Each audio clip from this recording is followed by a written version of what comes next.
Baiklah, inilah intipati perbincangan kita hari ini. Inilah masanya untuk saya ajar secara terperinci kaedah konkret untuk menjadikan madu yang selama ini tersimpan di dapur anda sebagai jalan emas yang jauh lebih hebat daripada kosmetik mewah bernilai ribuan ringgit. Kaedah ini sangat mudah, tetapi anda mesti mematuhi urutan dan caranya dengan tepat untuk menikmati kesannya sepenuhnya. Mulai sekarang sila ikuti kata-kata saya dengan tepat. Urutan ini mesti dilakukan pada wajah yang polos sebelum mencuci muka di waktu pagi.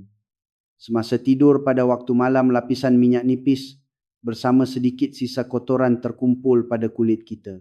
Keadaan ini adalah kondisi optimum di mana ramuan baik madu dapat meresap ke dalam kulit dengan paling lembut. Langkah pertama, basuh tangan anda sehingga bersih. Menyentuh wajah dengan tangan yang kotor adalah sama seperti menyapu racun pada kulit. Basuh dengan teliti menggunakan air, suam dan sabun sehingga ke celah-celah jari. Langkah kedua, sediakan madu. Tidak kisah apa jenis madu sekalipun, tetapi semakin tulen madu tersebut tanpa bahan tambahan semakin baik. Jumlah madu tidak perlu banyak sama sekali. Keluarkan hanya sebesar separuh kuku jari kelingking ke dalam bekas kecil. Ingat, jumlah yang banyak tidak bermakna, kesannya akan menjadi lebih baik. Langkah ketiga, hangatkan madu di tapak tangan. Pindahkan madu yang telah dikeluarkan tadi ke tapak tangan dan gosokkan kedua-dua tapak tangan dengan lembut untuk menghangatkan madu tersebut. Apabila madu sedikit cair dengan suhu badan kita, kelikatannya akan berkurang. Ia akan menjadi lebih mudah untuk disapu pada kulit dengan lebih lembut. Langkah keempat, sapukan nipis ke seluruh wajah. Mulakan dari dahi. Gunakan hujung jari untuk menyapu dengan lembut dari tengah dahi ke arah pelipis. Seterusnya adalah kedua-dua belah pipi. Mulakan dari tepi hidung dan sapu secara meluas membentuk bulatan ke arah telinga. Seterusnya hidung. Akhir sekali sapu pada bahagian dagu. Jangan sesekali menggosok dengan kuat. Anda mesti menyapunya dengan lembut, seolah-olah membelai punggung bayi dengan perasaan seperti memakaikan satu lapisan nipis pada kulit. Langkah kelima, urut dengan lembut selama 5 minit. Sekarang bermulalah urutan yang sebenar. Prinsip asas semua gerakan adalah dari bawah ke atas dan dari dalam keluar. Anda mesti mengurut dengan perasaan, mengangkat kulit melawan graviti. Gunakan keseluruhan jari untuk membelai naik dari tengah dagu hingga ke bawah telinga, dari hujung mulut ke pelipis dan dari tepi hidung hingga ke bawah mata dengan lembut. Untuk dahi, tolak dengan lembut dari tengah ke kedua-dua sisi. Terutamanya di kawasan yang merisaukan kedutan seperti di sekitar mata dan mulut adalah lebih berkesan jika anda mengurut seperti menepuk-nepuk lembut dabing menggunakan jari manis. Langkah ke-6, bilas dengan air suam. Setelah selesai urutan, selama 5 minit bilas madu sehingga bersih menggunakan air suam yang tidak terlalu panas dan tidak terlalu sejuk. Pada masa ini tidak perlu menggunakan sabun atau pencuci muka. Ini kerana madu itu sendiri bertindak sebagai pembersih semula jadi. Memadai dengan hanya membasuh muka dengan air berkali-kali. Langkah ke-7 terakhir, keringkan air dengan tuala lembut. Menggosok wajah dengan tuala adalah tabiat terburuk yang merosakkan kulit yang telah dijaga dengan susah payah. Tekap muka dengan perlahan menggunakan tuala yang bersih dan lembut untuk menyerap air sahaja. Keseluruhan proses ini hanya memakan masa 5 minit sehari dan anda tidak perlu melakukannya setiap hari. Cubalah amalkan urutan emas ini secara konsisten sebanyak 3 kali seminggu. Selepas 1 bulan, anda akan menemui diri anda yang berubah sehingga anda akan terkejut melihat cermin. Namun tunggu sebentar. Semasa melakukan urutan ini, terdapat kesalahan fatal yang mutlak tidak boleh dilakukan. Pada sesi seterusnya, saya akan memberitahu anda tentang langkah berjaga-jaga tersebut dan tabiat gaya hidup penentu yang boleh mengubah kesan urutan ini bagaikan langit dan bumi, jadi pastikan anda tidak terlepas pandang. Baiklah, sebelum ini kita telah mempelajari 7 langkah rahsia untuk menjadikan madu yang tersimpan di dapur anda sebagai embun emas. Mungkin ada di antara anda yang sudah mencubanya pagi ini. Namun tuan-tuan dan puan-puan, ubat yang baik sekalipun jika salah digunakan boleh menjadi racun. Hari ini saya ingin memberi amaran yang sangat tegas tentang 3 kesalahan fatal yang sering dilakukan secara tidak sedar semasa membuat urutan madu yang berpotensi merosakkan kulit. Kesalahan pertama adalah sifat tamak. Terdapat satu kejadian yang mengejutkan yang saya alami baru-baru ini. Seorang pesakit berumur 65 tahun telah menerima rawatan saya 2 bulan lalu dan mempelajari rahsia urutan madu ini. Walau bagaimanapun tidak lama kemudian beliau datang mencari saya dengan wajah yang merah padam dan timbul eksema kecil. Saya bertanya dengan terkejut, apa yang telah terjadi? Kulit menjadi begitu kasar. Beliau menjawab dengan nada yang sangat kesal. Saya mengurut dengan madu setiap hari seperti yang doktor katakan. Alang-alang buat saya mahu nampak kesan cepat jadi saya sapu sebanyak 1 sudu makan penuh pagi dan malam. Mendengar kata-kata itu saya hampir menepuk dahi. Tuan-tuan dan puan-puan, saya telah katakan dengan jelas. Madu cukup sekadar separuh kuku jari kelingking. Madu adalah bahan yang sangat pekat nutriennya. Jika disapu terlalu banyak dan terlalu kerap, kulit tidak mampu menyerap kesemuanya dan sebaliknya akan menyumbat liang pori. Kulit juga perlu bernafas. Tetapi kerana selimut madu yang tebal diletakkan, ia menjadi lemas dan timbul masalah. Urutan madu cukup sekadar 2 kali seminggu atau paling banyak 3 kali. Sila sematkan di hati. Segala sesuatu yang berlebihan itu membawa padah. Kesalahan kedua adalah daya atau kekuatan. Ada yang menggosok muka seperti menyental kain basuhan dengan niat untuk menghilangkan kedutan. Ini adalah tindakan yang sama seperti mengikis kulit dengan kertas pasir, bukannya menggosok baju dengan setrika.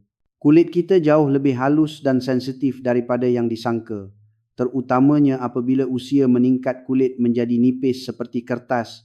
Jika kulit yang nipis ini digosok dengan kuat, penghalang yang melindungi kulit akan rosak dan kedutan yang tiada sebelum ini akan terukir lebih dalam. Dalam urutan arah adalah penting, bukannya tekanan. Seperti yang saya ajarkan memadai, hanya dengan membelai lembut dari bawah ke atas, seolah-olah menyentuh kulit dengan bulu pelepah. Kesalahan ketiga adalah mengabaikan langkah keselamatan. Madu adalah bahan hebat dari alam semula jadi, tetapi ia tidak semestinya 100% selamat untuk semua orang. Terutamanya bagi mereka yang mempunyai alahan terhadap debunga tertentu, ada kemungkinan menunjukkan reaksi alahan terhadap madu juga. Oleh itu, sebelum menyapu pada seluruh wajah anda, mesti mencuba menyapu sedikit madu di bahagian lembut, seperti di belakang telinga atau bahagian dalam lengan. Hanya apabila tiada rasa gatal atau kemerahan selepas 24 jam barulah selamat untuk menggunakannya. Hanya kerana mengabaikan prosedur pemeriksaan kecil ini, anda mungkin mengalami bencana di mana muka menjadi bengkak. Tuan-tuan dan puan-puan, 3 perkara yang saya ajarkan ini, ketamakan, kekuatan dan pengabaian. 3 perkara ini mesti dielakkan. Dengan cara itu, barulah madu boleh menjadi ubat sebenar untuk kulit anda. Baiklah memandangkan kita telah mengelak semua perangkap berbahaya, kini masanya untuk mengetahui tentang 5 tabiat gaya hidup emas yang akan meningkatkan kesan madu berkali ganda. Tuan-tuan dan puan-puan, urutan madu memang mempunyai kesan yang menakjubkan. Namun ini sahaja tidak mencukupi. Ia mungkin menjadi seperti menuang air ke dalam tempayan yang pecah dasarnya. Hari ini saya akan bercerita tentang 5 tabiat gaya hidup emas yang akan menjadikan kulit anda bukan seperti tempayan pecah, tetapi seperti mata air yang tidak kering. Tabiat ini akan menggandakan kesan madu dan malah boleh menghentikan jam penuaan anda sepenuhnya. Ini adalah fakta yang saya sedari sepenuhnya melalui seorang pesakit lelaki berumur 72 tahun yang saya temui sepanjang kerjaya saya. Encik Rahim langsung tidak berminat dengan penjagaan kulit, tetapi beliau mula melakukan urutan madu kerana kalah dengan rayuan isterinya. Tetapi selepas sebulan berlalu, beliau merungut kerana kesannya tidak kelihatan seperti isterinya. Saya menyiasat gaya hidup beliau dengan teliti. Seperti yang disangka, beliau hampir tidak minum air, sering tidur lewat selepas menonton televisyen dan malas untuk keluar rumah apatah lagi bersiar-siar. Saya berkata kepada beliau dengan tegas, "Encik Rahim, sekarang badan encik ibarat padang pasir yang mengalami kemarau ekstrim. Hanya kerana setitik madu jatuh di padang pasir tidak bermakna osis akan terbentuk. Kita mesti jadikan dalaman badan sebagai osis terlebih dahulu." Dan saya memberikan 5 kerja rumah kepada beliau. Pertama, penuhi air dalam badan. Anda mesti minum air sekurang-kurangnya 1,5 hingga 2 liter sehari. Air adalah bahan paling asas yang membentuk sel kulit kita. Menyapu kosmetik mahal adalah sama seperti menyiram air pada daun, tetapi meminum air adalah sama seperti menyiram air terus ke akar. Kedua, tidur pada waktu pemulihan kulit. Sel kulit kita paling aktif memperbaharui diri antara jam 10 malam hingga 2 pagi. Jika anda terlepas waktu emas ini untuk tidur, kulit akan kehilangan peluang untuk memulihkan diri. Sila pastikan anda tidur selewat-lewatnya sebelum jam 11 malam. Ketiga, melindungi kulit daripada cahaya matahari. Sinaran ultraungu UV adalah musuh penuaan kulit yang paling menakutkan. Walaupun anda menjaganya dengan madu, bersungguh-sungguh keluar rumah tanpa menyapu krim pelindung matahari adalah sama seperti pergi ke medan perang tanpa baju perisai. Anda mesti memupuk tabiat menyapu pelindung matahari, walaupun pada hari mendung atau sekadar keluar sekejap di depan rumah. Keempat, makan makanan yang disukai kulit. Nutrisi yang baik untuk kulit adalah jauh lebih berkesan jika dimakan berbanding disapu. Sila ambil secara konsisten buah-buahan yang kaya dengan vitamin C seperti oren dan ikan seperti ikan kembung, makrel atau kekacang yang kaya dengan omega 3 yang menguatkan penghalang kulit. Kelima, melancarkan peredaran darah. Berjalan santai kira-kira 30 minit sehari adalah ubat terbaik untuk membekalkan oksigen dan nutrisi kepada kulit. Di sini hanya dengan mengurut lembut leher dan bahu, sebelum tidur anda akan dapat merasakan perubahan pada seri wajah. Lelaki tersebut menerima kerja rumah saya dan pada mulanya berasa agak malas. Tetapi 2 bulan kemudian, beliau datang ke bilik rawatan bersama isterinya dengan senyuman lebar. Berbanding ketika hanya melakukan urutan madu, wajahnya kelihatan jauh lebih berseri dan kulitnya lebih tegang. Tuan-tuan dan puan-puan sematkan di hati. Penjagaan kulit yang sebenar bukan hanya dilakukan pada wajah, tetapi dilakukan oleh seluruh tubuh kita. Adakah anda tahu fakta bahawa usia sebenar seseorang boleh diketahui bukan dengan melihat wajah, tetapi dengan melihat leher dan tangan? Kita sangat rajin menyapu kosmetik mahal pada wajah, tetapi terlalu sering membiarkan leher dan tangan tanpa disedari. Awet muda dengan madu, skrip lengkap, kejutan kebenaran yang syarikat dermatologi dan kosmetik tidak akan beritahu. Kaedah menjadi 10 tahun lebih muda hanya dengan satu benda dalam peti sejuk ini. Tuan-tuan dan puan-puan, mengapa pakar kulit atau syarikat kosmetik tidak pernah memberitahu bahawa kedutan boleh dipulihkan sepenuhnya di rumah? Mengapa mereka hanya mengesyorkan pembedahan dan kosmetik yang berharga ribuan ringgit malangnya ini kerana struktur keuntungan mereka akan berkurang jika pesakit berkurang. Oleh itu mereka tidak akan memberitahu fakta bahawa anda boleh menjadi 10 tahun lebih muda hanya dengan satu benda yang ada dalam peti sejuk anda ini. Hello.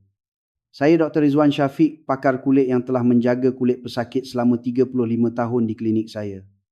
Keluhan pesakit yang datang ke bilik rawatan saya sentiasa sama. Doktor, walaupun saya sapu kosmetik berharga ratusan ringgit, walaupun saya buat rawatan kulit, ia hanya sementara. Mengapa kulit saya terus menua? Setiap kali itu saya menjawab dengan tegas. Masalahnya bukan umur. Ia kerana sel kulit anda sedang kelaparan. Tuan-tuan dan puan-puan, kedutan dan jeragat bukan sekadar kesan peredaran masa. Ia adalah isyarat kecemasan terakhir yang dihantar oleh sel kulit yang sedang lemas kerana tidak mendapat bekalan nutrisi. Namun kebanyakan orang mengabaikan isyarat itu dan terus menyapu kosmetik mahal ibarat menuang minyak ke dalam rumah yang sedang terbakar. Tetapi jangan putus harapan. Hari ini saya akan mendedahkan rahsia emas yang hospital tidak akan beritahu dahulu, iaitu bagaimana sebotol madu yang hanya berharga beberapa ringgit boleh mengejutkan sel kulit yang hampir mati dan mengembalikan wajah yang kelihatan 10 tahun lebih muda. Malah di kalangan pesakit hospital kami, seorang wanita berusia 70 bing yang menderita kemurungan selama berpuluh tahun akibat kedutan telah mengamalkan kaedah ini selama 2 bulan dan mengaku dengan linangan air mata, "Doktor, saya tidak percaya wajah saya di dalam cermin. Hidup saya yang asyik membeli kosmetik telah berubah." Jika anda mendengar cerita saya hari ini sehingga tamat, anda tidak perlu lagi membazirkan wang dan hidup sebagai hamba syarikat kosmetik seumur hidup. Anda boleh membelinya di dapur rumah anda dengan hanya RM1. Jika anda tidak menonton video ini sehingga habis kulit, anda hanya akan perlahan-lahan layu pada saat ini juga. Namun jika anda membuat keputusan, sekarang masa anda akan mula berputar secara terbalik. Sebelum kita mulakan, sila tekan butang subscribe dan like dengan ringan. Dan jika anda sudah bersedia untuk mendengar, sila tinggalkan nombor 2 di ruangan komen. Mulai sekarang saya akan mulakan cerita sebenar untuk memutar kembali usia kulit anda. Cerita pertama yang akan saya sampaikan hari ini adalah kisah Puan Aminah yang genap berusia 71 tahun pada tahun ini. Puan Aminah dahulunya dikenali di kawasan kejiranannya sebagai seorang yang bergaya. Beliau suka pergi mendaki gunung bersama rakan-rakan dan sangat suka mengambil gambar. Namun entah sejak bila Puan Aminah mula mengelak semua perjumpaan dan memalingkan muka hanya dengan melihat kamera. Sebabnya adalah wajah dirinya yang asing terpantul di dalam cermin. Apabila bangun tidur, wajahnya kering dan kedutan halus telah menetap di hujung mata dan mulut.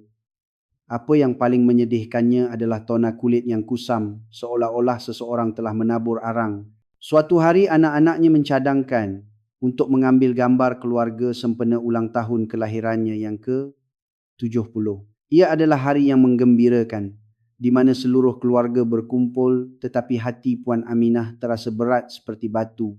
Beliau pergi ke salon kecantikan dan bersolek cantik, tetapi solekan itu hanya kelihatan bercapuk dan tidak dapat menyembunyikan kedutan yang dalam. Akhirnya dalam gambar itu, Puan Aminah berkali-kali cuba bersembunyi di belakang ahli keluarga yang lain. Malam itu, sambil melihat gambar keluarga yang diselitkan di dalam album, Puan Aminah menangis tersesak-isak. Ini kerana imej dirinya yang tersenyum kekok di samping anak-anak dan cucu-cucu yang ketawa bahagia kelihatan terlalu tua dan menyedihkan. Puan Aminah yang datang ke bilik rawatan saya memegang tangan saya dan berkata begini, "Doktor, kenapa muka saya berubah begini? Walaupun saya sapu krim nutrisi yang mahal dengan banyak setiap malam sebelum tidur, ia tidak bermakna apa-apa. Sekarang saya takut nak tengok cermin dan jumpa orang. Saya takut memikirkan adakah hidup saya akan berakhir seperti wajah ini." Hati yang pilu itu sebagai seorang doktor, saya sangat memahaminya. Penuaan bukan sekadar bermaksud perubahan luaran. Ia boleh membawa kepada penyakit hati yang mendalam yang menyebabkan hilang keyakinan diri, terputus hubungan dengan dunia dan membuatkan diri semakin menyisihkan diri. Adakah di kalangan anda juga menemui diri yang menjadi kerdil di hadapan cermin dan kamera seperti Puan Aminah? Jika begitu, jangan sesekali berputus asa. Setitis madu ajaib yang membuatkan Puan Aminah ketawa bahagia semula akan mengembalikan keyakinan anda yang hilang. Saya memegang tangan kasar Puan Aminah dengan hangat dan bukannya mencadangkan pembedahan laser yang sangat mahal atau ubat preskripsi, saya memberikan cadangan yang sangat tidak disangka. Puan Aminah, mulai hari ini cubalah kaedah yang saya ajar ini sekali sahaja sebelum mencuci muka pagi selama sebulan. Ia tidak memerlukan wang, jadi anggaplah Puan tertipu dan mulakanlah. Puan Aminah menunjukkan riak, wajah separuh percaya separuh ragu dengan kata-kata saya. Kerana watak utama rahsia yang saya ajarkan itu adalah madu yang ada di dapur. "Doktor, maksud doktor sapu madu yang dimakan itu ke muka, betul ke?" Ia berkesan. Dalam suara itu terdengar sedikit rasa kecewa. Saya berkata kepada Puan Aminah dengan tegas, "Ya benar, Kosmetik yang paling tua dan paling hebat dalam sejarah manusia adalah madu.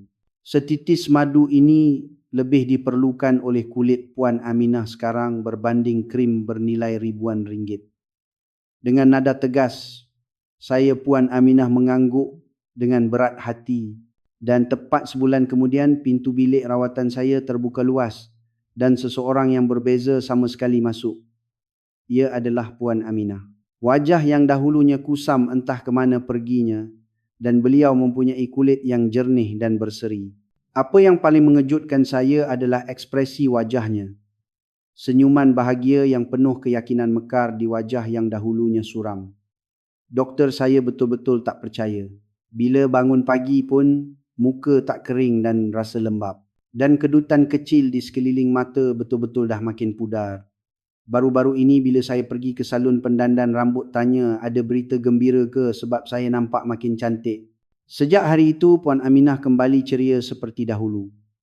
Beliau aktif keluar ke perjumpaan dengan rakan-rakan dan kini beliau paling suka mengambil gambar bersama cucu-cucunya. Baru-baru ini beliau menghadiahkan saya jus limau buatan sendiri sambil berkata, "Terima kasih doktor, rasanya seperti saya dapat kembali 10 tahun yang hilang." Apakah rahsia yang tersembunyi di dalam madu yang biasa itu sehingga boleh mengubah hidup seseorang dengan begitu berseri? Sekarang mari kita buka pintu rahsia itu seluas-luasnya. Ini adalah prinsip teras peremajaan kulit yang saya sedari semasa merawat pesakit selama 35 tahun yang anda tidak boleh dengar walaupun anda membayar wang. Jangan alihkan pandangan walau sesaat. Baiklah, mulai sekarang kita akan kenal pasti punca asas mengapa kulit anda kering dan kusam setiap pagi. Hanya dengan memahami prinsip ini, anda akan sedar mengapa kosmetik mahal tidak berguna dan mengapa madu adalah satu-satunya jawapan. Kulit kita melakukan sesuatu yang dipanggil turnover pergantian sel. Ia adalah proses di mana sel lama tanggal apabila tiba masanya dan sel baru yang sihat naik dari bawah. Pada usia 20-an yang sihat, kitaran ini tepat 28 hari. Ini bermakna kita menukar kulit baru sebulan sekali. Namun malangnya apabila melepasi umur 60 tahun, kitaran ini memanjang sehingga 60 hari. Kita hanya menukar baju baru sekali dalam 2 bulan. Lalu apa yang akan berlaku sel mati, iaitu kulit mati yang lama bertimbun tebal di permukaan kulit dan tidak dapat tanggal. Lapisan kulit mati yang tebal inilah penjenayah utama yang membuatkan wajah anda kusam dan kasar. Walaupun anda menyapu krim nutrisi yang bagus, ia dihalang oleh selimut kulit mati yang tebal ini dan tidak dapat masuk ke dalam kulit, hanya berkeliaran di permukaan. Punca kedua adalah pencuri kelembapan. Di dalam kulit kita terdapat sesuatu yang dipanggil faktor pelembab semula jadi NMF yang menyerap air dengan sendiri. Semasa muda faktor pelembab ini sangat banyak sehingga kulit sentiasa lembab seperti bayi. Namun apabila usia meningkat, gudang kelembapan ini menjadi semakin kosong. Kulit kehilangan kuasa untuk mengekalkan kelembapan dengan sendiri. Oleh itu sepanjang malam semua kelembapan dicuri ke udara dan apabila pagi anda berhadapan dengan wajah yang kering kontang seperti tanah kemarau. Punca ketiga adalah fenomena tiang dan bumbung kulit runtuh. Di dalam kulit kita, tiang yang dipanggil kolagen dan bumbung yang dipanggil elastin saling berkait rapat untuk menyokong kulit dengan tegang. Namun selepas usia 50 kosong, tiang dan bumbung ini runtuh dengan mendadak. Maka kulit menjadi tidak bermaya, kendur dan membentuk kedutan yang dalam. Semasa saya menghadiri satu persidangan di Kuala Lumpur baru-baru ini, saya berpeluang berbual dengan seorang doktor falsafah perubatan terkenal yang mengabdikan hidupnya hanya mengkaji penuaan sel. Apabila saya memberitahu bahawa saya menetapkan madu untuk pesakit, beliau menepuk lutut dan berkata, "Dr. Rizwan, anda memberikan preskripsi yang tepat. Madu adalah bahan pencegah penuaan kulit paling sempurna, ciptaan alam semula jadi. Di dalam madu terdapat 4 tentera yang kuat. Pertama adalah pasukan magnet, kelembapan yang menarik air dari udara dan mengurungnya dalam kulit anda. Kedua adalah pasukan antioksidan yang menghalang kulit daripada menua dan sakit. Ketiga adalah pasukan sorakan penjanaan semula yang menggalakkan tiang kolagen yang runtuh untuk berdiri semula. Dan akhirnya ia dilengkapi dengan tentera pengaman yang meredakan keradangan yang menjadikan kulit sensitif dan merah. Penjelasan yang jelas daripada doktor tersebut memberikan sayap kepada keyakinan saya. Ya benar, madu bukan sekadar makanan manis. Ia adalah doktor agung alam semula jadi yang memutar kembali jam kulit anda yang rosak, mendirikan semula rumah kulit yang runtuh dan menurunkan hujan rahmat kehidupan ke atas kulit yang kekeringan. Dari sini adalah bahagian yang paling penting. Baiklah, inilah intipati perbincangan hari ini. Inilah masanya untuk saya ajar secara terperinci kaedah konkret untuk menjadikan madu yang selama ini tersimpan di dapur anda sebagai jalan emas yang jauh lebih hebat daripada kosmetik mewah bernilai ribuan ringgit. Kaedah ini sangat mudah, tetapi anda mesti mematuhi urutan dan caranya dengan tepat untuk menikmati kesannya sepenuhnya. Mulai sekarang sila ikuti kata-kata saya dengan tepat.